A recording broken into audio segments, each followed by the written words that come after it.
Welcome दोस्तों, मैं doctor Sonu Kumar. आप देख रहे हैं सोनू मेडिकल यूट्यूब चैनल। मैं मेडिकल और आयुर्वेदिक के बारे में सारी वीडियो इस पे डालता रहता हूं। आप उसको जरूर देखिए, लाइक शेयर सब्सक्राइब कीजिए। नमस्कार। हेलो डियर स्टूडेंट्स, आज के वीडियो में हम जेनाइटल हर्पीस के बारे में डिस्कस करने वाले हैं। ठीक है, जो कि एक वायरल डिसीज़ है और it spreads with the virus herpes simplex virus. ठीक है, हर्पीस सिम्प्लेक्स वायरस से ये फैलती है।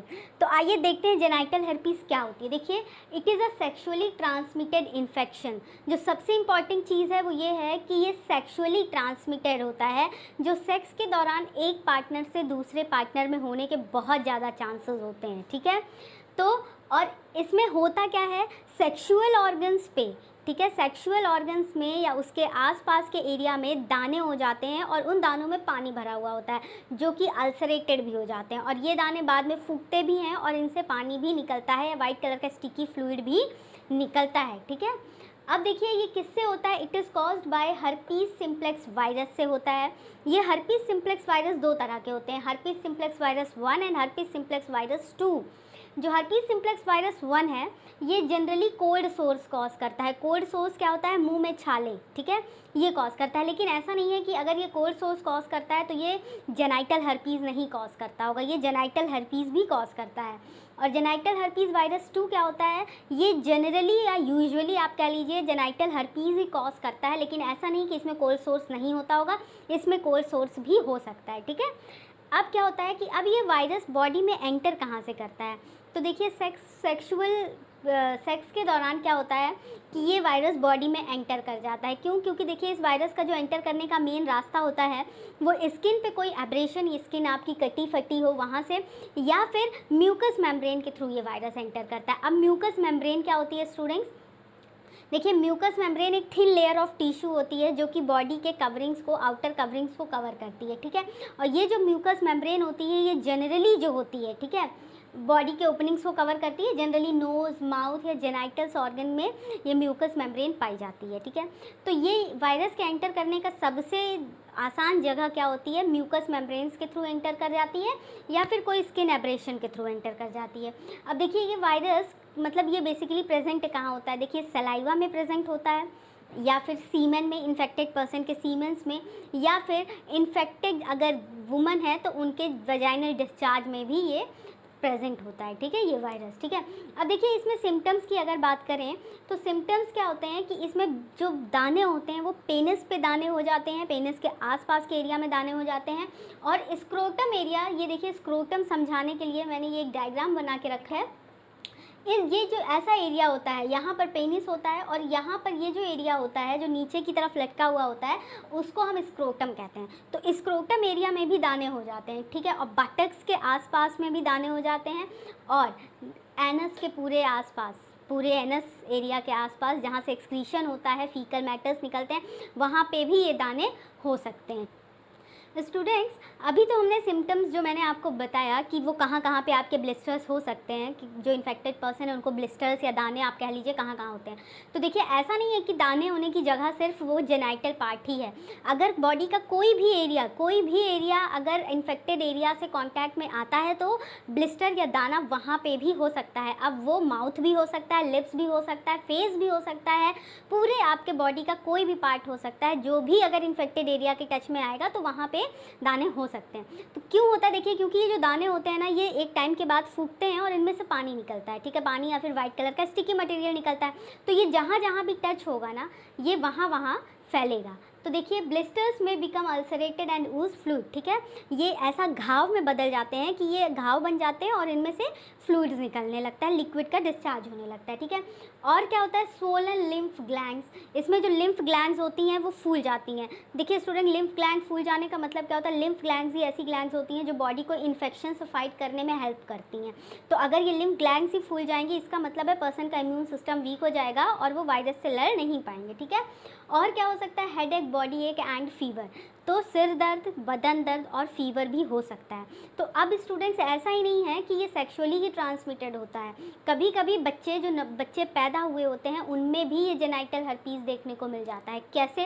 देखिए ऐसा होता है कि मदर के वजाइना से हो सकता है जब बच्चा बाहर आ रहा हो उस वक्त उसको मदर को जेनाइटल हर्पिस अगर होगा तो मदर से बच्चे को होने के भी चांसेस हैं। तो ऐसे बच्चों में अगर जेनाइटल हर्पिस बच्चों में है जो अभी अभी पैदा ही हो रहे हैं उनको भी अगर हो रहा है तो उस केस में अगर बच्चा चिल्ड्रंस में हो रहा है, ठीक है, बॉर्न विथ जेनाइटल हर्पिस, ठीक है। अब इनको कैसे होगा? इनको मैंने जैसे आपको बताया कि बच्चा पैदा हो रहा है और माँ को जेनाइटल हर्पिस है, ठीक है, और उन्होंने डॉक्टर को नहीं बताया है, क्योंकि जेनाइटल हर्पिस में जो मेडिसिन अभी हम देखेंगे वो जो यूज़ होती हैं, कुछ कुछ मेडिसिन कॉन्ट्राइंडिकेटेड होती हैं, प्रेगनेंसी में नहीं दी जा सकती हैं। तो अगर मदर को, प्रेग्नेंट लेडी को जेनाइटल हर्पिस है तो उन्हें डॉक्टर को बता देना चाहिए कि जेनाइटल हर्पिस है, ताकि डॉक्टर्स उनके कंडीशन के अकॉर्डिंग दवा को चला सके, ठीक है। तो अगर बच्चा जेनाइटल हर्पिस के लेकर के पैदा हो जाता है तो उस केस में क्या हो सकता है? ब्रेन डैमेज हो सकता है बच्चे का क्या हो सकता है? ब्रेन डैमेज हो सकता है, ब्लाइंडनेस हो सकती है बच्चे को, और क्या हो सकता है? अल्टीमेटली डेथ भी हो सकती है, ठीक है, क्योंकि बच्चा है, इसका इम्यून सिस्टम अभी और भी वीक है, ऑर्गन्स डेवलप नहीं हुए हैं, और इनको अगर जेनाइटल हर्पीस का इन्फेक्शन होता है तो इनमें ब्लाइंडनेस, ब्रेन डैमेज और अल्टीमेटली डेथ होने के बहुत ज़्यादा चांसेस हैं, ठीक है। अब देखिए इसका डायग्नोसिस कैसे होता होगा? इसका जो जेनाइटल हर्पीस का डायग्नोस कैसे होगा? तो इसको डायग्नोस करने का एक तरीका है विजुअल एग्जामिनेशन, ठीक है। जो डॉक्टर्स हैं वो क्या करेंगे? हर्पीस को, हैप्टिक सोर को, यानी कि आपके जो ब्लिस्टर्स हैं उनको देख करके वो अंदाज़ा लगा सकते हैं कि मे बी जेनाइटल हर्पीस का केस है, या फिर आगे फर्दर ब्लड एग्जामिनेशन वगैरह हो सकता है। तो सबसे जो इम्पॉर्टेंट है विजुअल एग्जामिनेशन, ठीक है, विजुअल एग्जामिनेशन, ठीक है। अब डायग्नोसिस हो गया। अब अगर प्रिवेंशन की बात करें, ठीक, प्रिवेंशन से पहले चलिए रिस्क फैक्टर की बात कर लेते हैं।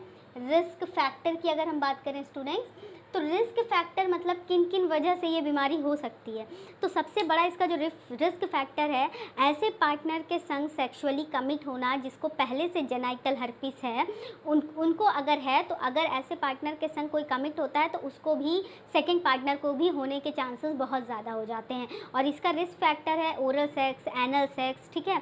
तो अगर सेक्स कर रहे हैं और पार्टनर इन्फेक्टेड है तो सेकंड पार्टनर को होने के बहुत ज़्यादा चांसेस हैं। और सेक्स के दौरान कॉन्डोम का यूज़ ना करना is the another risk factor of this genital herpes, को न्योता देने जैसा है, ठीक है। अगर कॉन्डोम का यूज़ नहीं हो रहा है तो जेनाइटल हर्पीस हो सकता है, और अगर इन्फेक्टेड पार्टनर पहले से है और सामने वाले को जानकारी नहीं है तो भी ये बीमारी हो सकती है। अब देखिए इसके बाद जो एक चीज़ और जाननी है, रिस्क फैक्टर आपको पता चल गया, अब इसको प्रिवेंशन कैसे कर सकते हैं आप, ठीक है।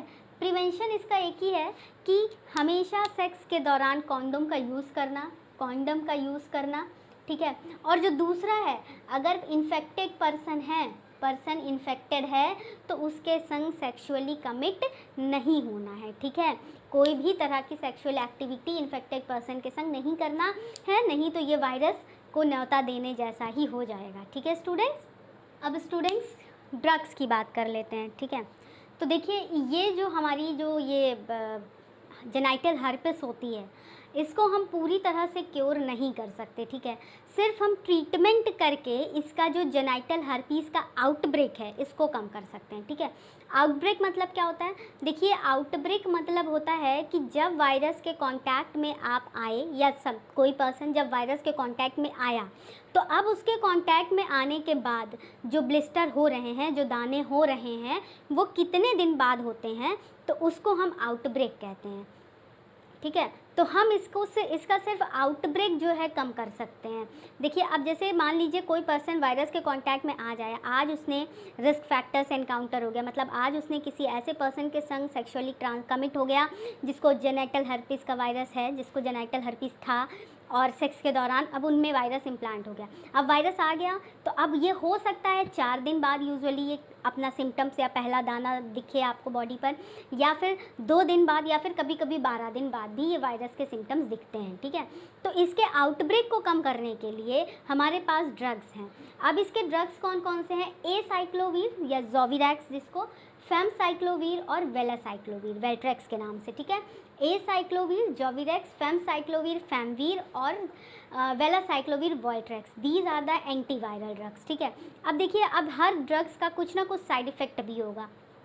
अब साइड इफ़ेक्ट्स की अगर बात करें तो इसका साइड इफ़ेक्ट हो सकता है स्टमक अपसेट, पेट थोड़ा गड़बड़ हो सकता है, नौसिया, वॉमिटिंग, ये सारी चीज़ें तो होंगी ही, और भूख भी ना लगे ऐसा भी हो सकता है, ठीक है। और क्या हो सकता है, हेडेक, नौसिया, डायरिया, सिर दर्द हो सकता है, हमेशा ऐसा लग सकता है कि अब उल्टी हो जाएगी, अब उल्टी हो जाएगी, और डायरिया, पेट खराब हो सकता है। और वेलासाइक्लोवीर का भी साइड इफ़ेक्ट है कि भूख नहीं लगेगी, लॉस ऑफ एपेटाइट मतलब भूख ना लगना, कमज़ोरी हो सकती है, नौसिया, वॉमिटिंग, ये सारी चीज़ें भी हो सकती हैं, ठीक है। अब देखिए, मैंने जैसे कि पहले ही बताया, अगर प्रेग्नेंट लेडी को है तो बच्चे को हो सकता है, तो अगर प्रेग्नेंट लेडी को है तो उनको ट्रीटमेंट करने के लिए ऐसी दवाइयाँ होंगी जो प्रेगनेंसी में कॉन्ट्राइंडिकेटेड ना हो, ठीक है। अब देखिए, ये ड्रग्स का भी कुछ कॉन्ट्राइंडिकेशन है, जैसे एसाइक्लोवीर हम उन पेशेंट्स को नहीं देंगे जिनको किसी भी तरह की किडनी डिसीज़ है, ठीक है। किसी भी तरह की अगर किडनी प्रॉब्लम है तो हम ऐसे पेशेंट्स को एसाइक्लोवीर नहीं देंगे। फिर फेमसाइक्लोवीर, अगर किडनी डिसीज़ है पेशेंट को, पहले से उसको कोई किडनी में प्रॉब्लम है तो नहीं देंगे, और प्रेग्नेंट वूमन के केस में भी हम ये फेमसाइक्लोवीर नहीं देंगे। फिर वेलासाइक्लोवीर भी किडनी डिसीज़ पेशेंट्स को नहीं देंगे, और अगर पेशेंट काफ़ी एल्डर हैं, काफ़ी उम्र के हैं, तो उन पेशेंट्स में भी देने से पहले थोड़ा सा सोचना पड़ेगा।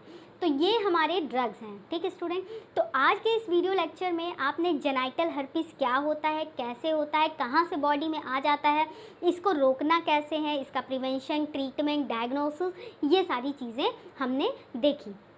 और एक चीज़ स्टूडेंट्स, अगर आपको वीडियो पसंद आया हो तो चैनल को सब्सक्राइब करना ना भूलें, सब्सक्राइब का बटन दबा करके। और अगर वीडियो से रिलेटेड कोई सजेशन है तो कमेंट सेक्शन में कमेंट करके आप अपने सजेशंस हम तक पहुंचा सकते हैं।